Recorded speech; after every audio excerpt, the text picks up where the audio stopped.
More than half of the MILF's 12,000 troops have now rejoined the MNLF, something the MILF leadership denies. That's too exaggerated. We were able to sustain the strength on the ground. No problem at all. Here in the MILF heartland, the finishing touches are being put on what's to be the largest mosque in the country. Construction stalled 3 years ago. Around the same time, MILF peace talks with the government fell through. Site engineers got over their hurdles, but it's back to the drawing board for the MILF.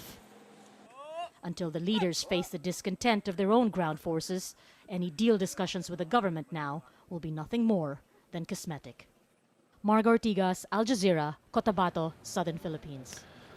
Well, still ahead, the far-reaching effects of Egypt's uprising. Find out why a trip on Hosni Mubarak's plane has led to a ban on foreign holidays for French ministers. Also rescuing migrants who don't need rescuing. Coming up, we'll be telling you what's got the Mexican army so embarrassed.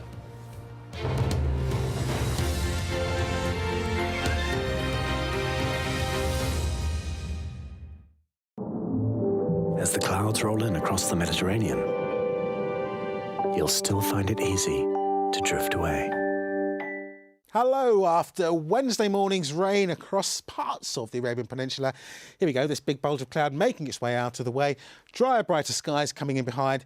Should be safe to clean the car then. We have got more in the way of clear sunshine, but notice temperatures pegged back to just 22 Celsius here in Doha. Similar values to come to into Riyadh, and I think we'll keep that slightly fresher feel to the weather as we go on through the next couple of days. Here's Friday's picture, similar values, little more clouds, so always a chance of the odd shower up towards the Gulf, but I think for many it will stay fine and dry. You can see the wetter weather is easing its way across Iran. Once again, we will see some wintry flurries making the way over the higher ground of Afghanistan. Quite a bit of snow a possibility here, and also into parts of Pakistan. Much of India is fine and dry. We are still very concerned, of course, across the southernmost parts of the Bay of Bengal into Sri Lanka, where we have got further flooding rains to come over the next day or so. But I'm pleased to say that wetter weather is easing its way further south. We come into South Africa, some showers there just around the Eastern Cape. Heavy downpours still a possibility into Mozambique, into southern parts of Tanzania. We will see further heavy rain too, once again into Madagascar. Zambia could also see some flooding, and it stays pretty wet too for a good part of Angola. Qatar Airways, world's 5-star airline. On the next Riz Khan show, as speculation mounts over the return of ousted former President Aristide, we discuss Haiti's unexpected political twists. Riz Khan, at this time on Al Jazeera.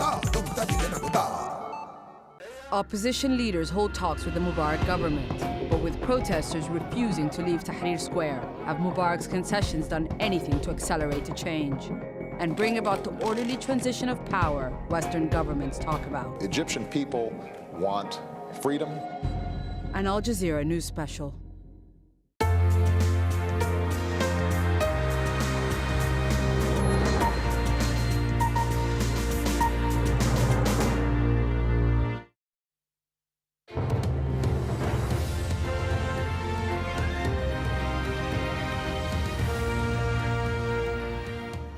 Our top story here on Al Jazeera, 10 people have been killed in a blast at a military base in Pakistan. Well, for the very latest, let's join our correspondent Kamal Haider, who joins me on the phone from the capital. Details very sketchy, Kamal, at the moment. What more can you tell us?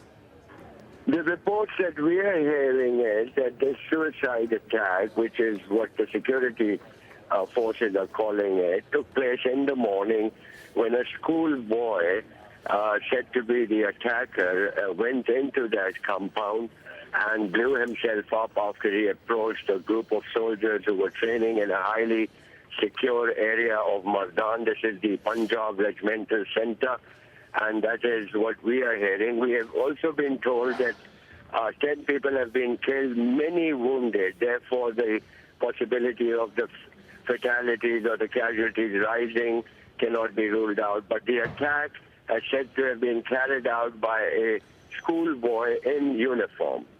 What more in terms of, or what more do we know about how security has been increased over public buildings as well as military locations over the past few, months and years as well. It's not just the first time that something like this has happened, Kamal.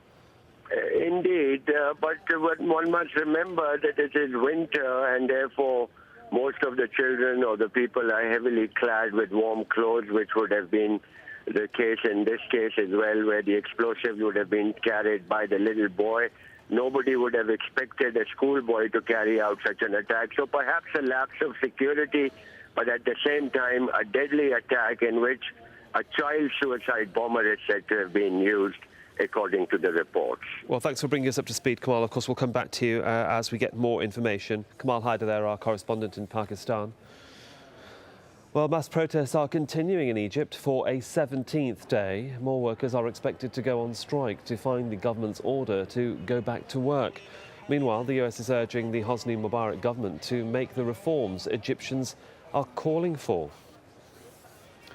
Now, as Egypt waits for democratic transition, Tunisia, the country where the wave of change began, is still facing criticism from human rights groups. Despite a promise to release all political prisoners, around 1,000 are still in custody. Nazanin Mashiri has more. The bench sheikhs are waiting for the release of their son. Nour el-Haq is a political prisoner, serving a 3-year sentence. Convicted under Tunisian anti-terror laws for publishing banned materials online, his family say he's innocent and was targeted for his religious beliefs. It is so unjust. All these kids have done is be good Muslims. Religion here is a crime. Having a beard is a crime. Wearing a veil is a crime. Najia says her son, the youngest in the family, has been harassed by the secret police since he was 14. Imagine they put him with criminals. Imagine what I feel when my son used to live in a clean environment and now lives in a horrid place. Mohammed Abu knows what that's like. He was a political prisoner under Ben Ali, detained for 16 months for writing an article critical of the regime. Prisoners would be taken out by night in the winter, naked. They were tortured and beaten. They were made to imitate chicken sounds or animals. The aim was to destroy the morale of the prisoners. Things are different now. Ben Ali is gone. A new caretaker government says it will promote freedom of speech and democracy. But it's not easy reversing years of dictatorship. One of the first promises made by this new interim government was an amnesty for all political prisoners. Some detainees have been released and others escaped in the days following Ben Ali's fall. But the authorities have failed to do anything about those convicted under Tunisia's anti-terrorism laws. The former president, Ben Ali, was an important American ally in their war on terror. But human rights groups say the law was used as an excuse to oppress the opposition. They were not convicted of committing any terrorist acts or possessing explosives. They were usually convicted for either talking about going to Iraq to join the jihad or talking about going to Somalia. And so, in other words, they were convicted for their intentions and not for their acts. A new emergency law gives the acting president powers to release all political prisoners. The Ben sheikhs hope this weekly journey to visit their son in jail will be their last. Nazanin Mashiri, Al Jazeera, Tunis.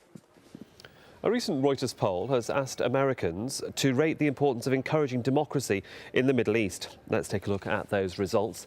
About 1/3 of people asked said the United States should always support democracy in the Middle East, regardless of the risk to American security, while 58% backed a cautious approach, anxious that democracy could result in the election of Islamist governments that do not back US interests. Well, let's get more on this and speak to Joseph Kesheshian in Los Angeles. He's an author on Middle East affairs and Gulf News columnist, formerly an analyst at the Rand Corporation. Thanks for joining us, Mr. Kesheshian. Americans care more about national security than foreign policy in terms of promoting democracy in the Middle East. Does that surprise you? Well, I mean, obviously, all peoples look after their own interests. There is a majority of Americans that are not too crazy about events in Tunis, in Egypt, and elsewhere in the Arab world.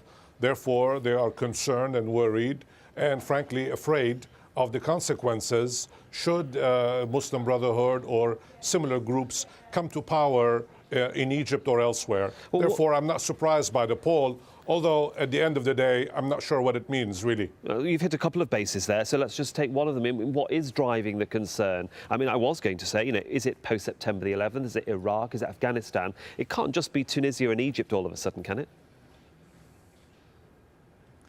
Of course not. Obviously, in the post-9/11 period, the land of the free and the home of the brave has essentially been transformed into the land of the free and home of the afraid. Obviously, we're very much concerned about security around the globe. The attacks in New York and Washington, as well as Pennsylvania, left their marks. There is a concern about the rise of extremism throughout the region. Therefore, these polls reflect a sentiment of fear that is widespread throughout the United States these days. I mean, Americans, certainly in this particular poll, are cautious about the word Islamist or even Muslim Brotherhood. You just mentioned it a few moments ago. Some terminology in terms of what conservative actually means can differ from country to country. In Western governments, if we say what conservative means in the United Kingdom is very different to what it means in Germany. That's the same, surely, with the term Islamist as well.